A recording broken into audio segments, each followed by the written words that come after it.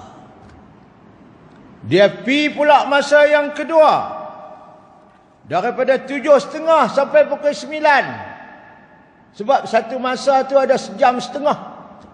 Sebab 7 jam tu dibahagi kepada 5, dapat 1 jam setengah. Kalau dia pi ke masjid itu dari pukul 7 sampai pukul 9, dari 7.30 sampai pukul 9, pahala dia macam kurban seekor lembu. Kalau dia pi daripada pukul 9 sampai pukul 10.30, 1 jam setengah masa tu, waktu yang ketiga, maka pahala dia semacam dia kurban seekor kambing yang bertanduk.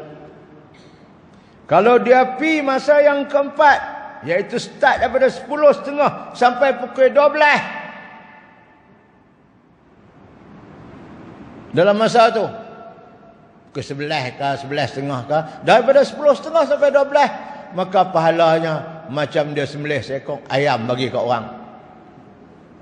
Tapi kalau dia pi pukul 12 sampai pukul 1.30, celah-celah tu, macam kita lah duk pi, pahala dia macam kita sedekah sebiji telur ya. Pahala pergi ke masjid tu. Begitu ada orang-orang dulu dia pi subuh tu tak balik dah. Dia pi sembahyang sunat bayang fardu, sembahyang jemaah subuh tu, sujud sejadah pagi tu, dia tak balik dah, dia duduk di masjid. Dia baca Quran, dia berzikir apa semua. Maka pahala dia sampai tunggu sembahyang Jumaat, pahala dia macam dia sembelih seekor unta. Bayangkan kalau seminggu sekali kita buat kurban seekor unta, kurban seekor unta, tuan-tuan, pahala banyak mana.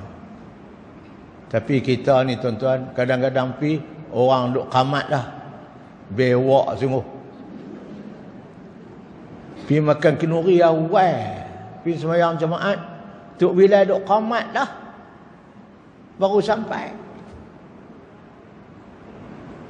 Ni nak buat orang perempuan ni, kalau lelaki lagu tu pegang rotan tibai belakang,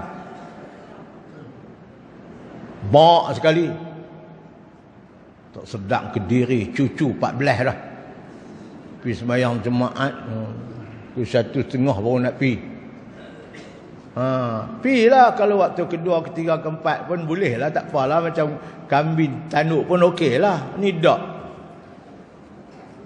boleh faham tu hadis tu. Ni saya rujuk kepada kitab, tapi terjemahan dia hak belakang tu saya tak setuju nah.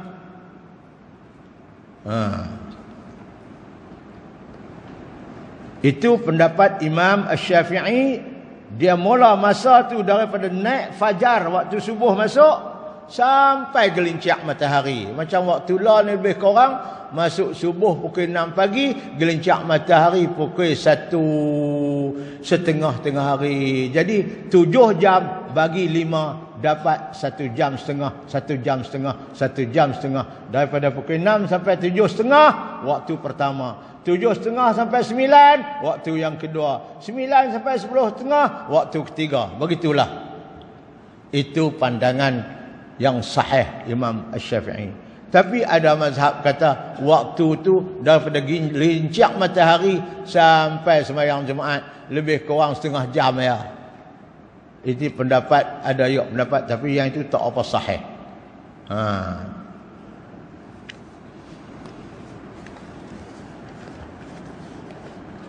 Cuba tengok terjemahan sebelah. Saya tak setuju terjemahan ni. Kita boleh setuju, kita boleh tak setuju. Sebab ni bukan hadis, ni terjemahan orang. Cuba tengok, lari tak lari dengan hak kita faham daripada hadis tadi ni. Saya buh makna hadis tu sepatah ke sepatah. Cuba kita tengok terjemahan. Daripada Abu Hurairah radhiyallahu anhu, bahawa Rasulullah sallallahu alaihi wasallam bersabda. Ni tak apa lagi. Sesiapa yang mandi pada hari Jumaat seperti mana mandi wajib kerana berhadas besar, kemudian pergi ke masjid di awal-awal lagi, serta menunaikan semayang sunat tahiyat masjid, tak apa lagi, maka pahalanya sama dengan ia berkorban seekor unta. Boleh, okey. Lepas tu yang tak okey. Sesiapa yang pergi ke masjid dengan tidak membersihkan diri lebih dahulu. Tang mana ada tu? Dalam hadis tak ada sebut pun. Dia bersih juga diri dia, mandi juga, cuma dia pi lewat sikit. Ni yang kamu pi berterjemah ni, dengan tidak membersihkan diri lebih dulu. Dia tak mandi kau ni. Dia tak tapi dapat sembahyang sunat tahiyat, pahala sama dengan ia berkorban seekor lembu. Tu saya tak setuju dengan tu. Kemudian sebaliknya, jika seorang itu datang ke masjid hanya terus menunaikan sembahyang jemaat dan mendengar khutbah imam dengan khusyuk, pahalanya sama dengan ia berkorban seekor kambing. Tak ada kena mengena pun terjemahan tu. Dia pi masa yang ketiga, lewat daripada masa yang kedua. Dia mandi juga, tapi pi lewat, dapat pahala seekor kambing. Kalau awal sikit, mandi juga, sembahyang tahiyat masjid sembahyang juga, cuma dia dapat pahala seekor lembu. Kalau hak awal sungguh pi mandi apa semua, dia dapat pahala seekor unta. Ni saya tak setuju ni.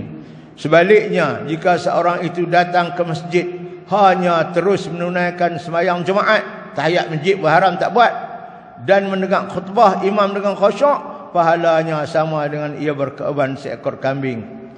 Seorang yang pergi ke masjid untuk sembahyang jemaat, cuba tengok, tetapi tidak khusyuk, pi itu tak khusyuk, maka pahalanya sama dengan ia berkorban dengan seekor ayam betina. Dan siapa yang sampai ke masjid dengan keadaan tergesa-gesa dan imam telah pun berkhutbah dan para malaikat yang mencatat itu berzikir dan mendengar zikir daripada orang yang berada dalam masjid. Cuba tengok. Malaikat berzikir, kemudian dia duk dengar orang yang duk berzikir dalam masjid tu, malaikat duk dengar. Orang mana berzikir? Yang duk baca khutbah dah.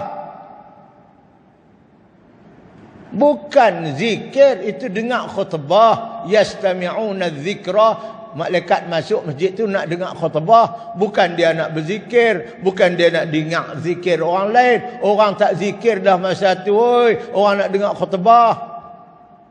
Saya tak setuju ni. Tu dia kata, para malaikat yang mencatat itu berzikir. Malaikat duk berzikir ni, orang nak baca khutbah dah. Tergesa-gesa dan imam telah pun berkhutbah dan para malaikat mencatat itu berzikir. Zikir apa? Orang nak baca khutbah. Dan mendengar zikir orang yang berada dalam masjid.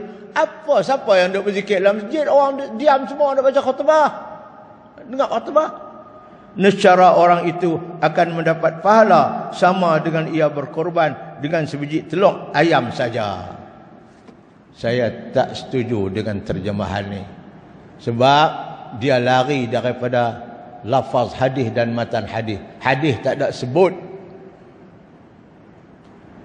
Kata dia dengar khutbah tak khusyuk apa, semua tak sebut. Hadis sebut pergi tu.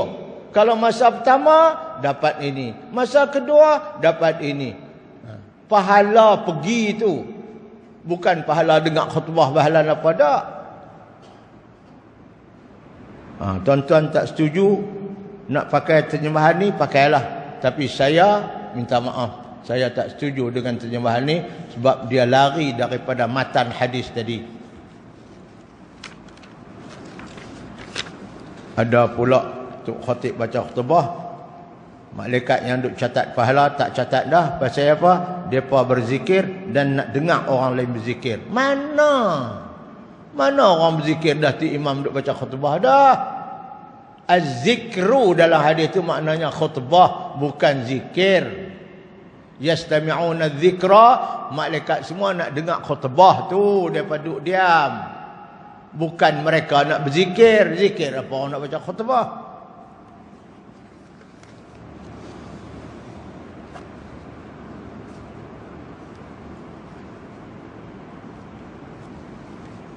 Naik angin sikit lah pasal tak betul.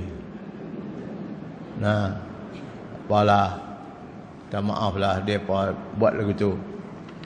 Tapi saya tak tahulah pasal apa tak diperbetulkan ini. Muka surat 16.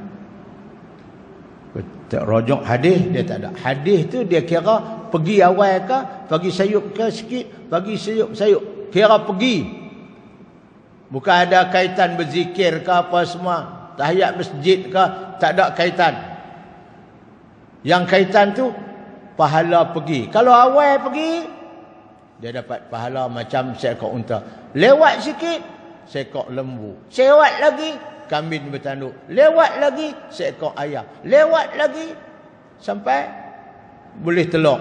Pi lewat, tak ada pahala apa dah. Pahala sembahyang Jumaat yang dapat. Pasal apa? Malaikat hak duk tulis pahala tu, depa dah tak tulis dah, letak dah pensil masing-masing, masing-masing nak duk dengar khutbah Jumaat. Tu hadis dia.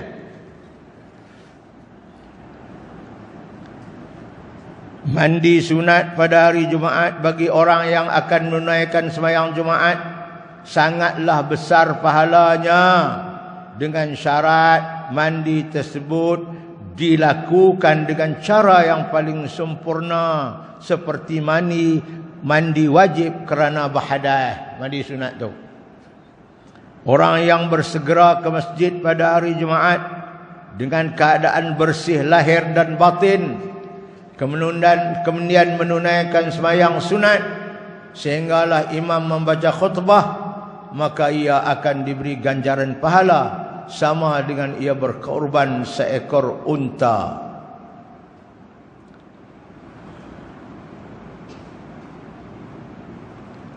Allah Subhanahu wa taala akan memberi balasan pahala, atau sebaliknya tak bagi balasan pahala kepada sesiapa hambanya setimpal dengan amalan dan kebajikan yang mereka lakukan di dunia. Pi awal dapat pahala besar, pi lewat dapat pahala sikit.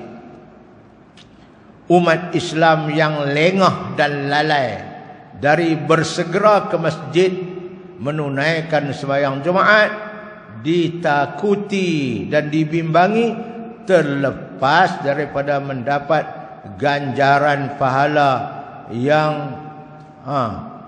pahala berkorban yang besar. Takutlah tak dapat pahala tu, macam korban yang besar seekor unta, memang pun tak dapat kalau pi lewat. Jadi tuan-tuan puan-puan, masa kita pun dah lebih banyak dah. Tentulah kita berhenti dulu pagi ini. Kita akan sambung pula hadis yang ke-14 insya-Allah. Nah, pada kuliah kita yang akan datang juga masih menceritakan tentang kelebihan hari Jumaat. Nah, tuan-tuan jangan tuan-tuan kalau boleh pi awal. Cuma kalau tak boleh awal sangat, pi lah. Tak boleh sekok lembu pun boleh, sekok kambing jadilah. Paling-paling korang boleh pahala sebiji telur jadilah. Jangan pi tu tak dapat pahala pi apa. Dapat pahala Jumaat saja, itu kita tak mau. Rugi. Nah, pergilah takat mana yang kita boleh.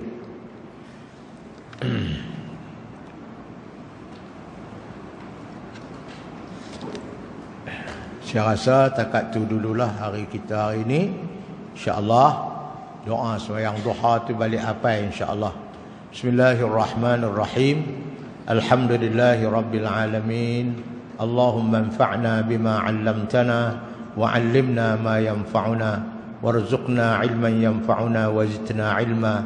Alhamdulillahi ala kulli halin wa na'udzu bika min hali ahli an-nar.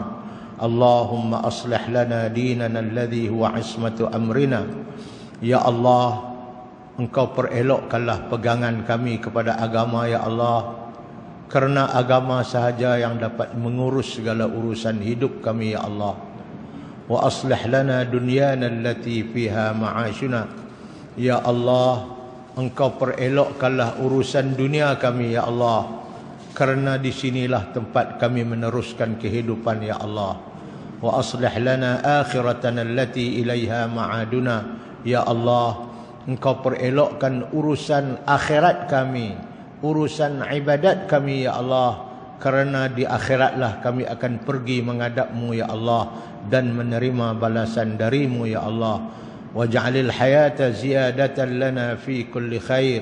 Ya Allah, Engkau jadikanlah hidup kami di dunia sekarang ini sebagai ruang dan kesempatan untuk kami tambahkan lagi amal-amal kebajikan ya Allah. Waj'alil mauta rahatan lana min kulli syarr. Dan Engkau jadikanlah mati kami nanti ya Allah sebagai kerehatan kami, sebagai berhentinya kami dari melakukan dosa ya Allah. Rabbana atina fid dunya hasanah wa fil akhirati hasanah wa qina adzaban nar wa adkhilna al jannata ma'al abrar ya azizu ya ghaffar ya arhamar rahimin. Wa sallallahu ala sayyidina Muhammad walhamdulillahi rabbil alamin. Taqabbalallahu minkum. InsyaAllah kita akan bertemu lagi di kuliah kita yang akan datang. Kemudian pastikan kepada saya apakah masih ada orang yang memerlukan kitab ini insyaAllah. Sekian, wassalamualaikum warahmatullahi wabarakatuh.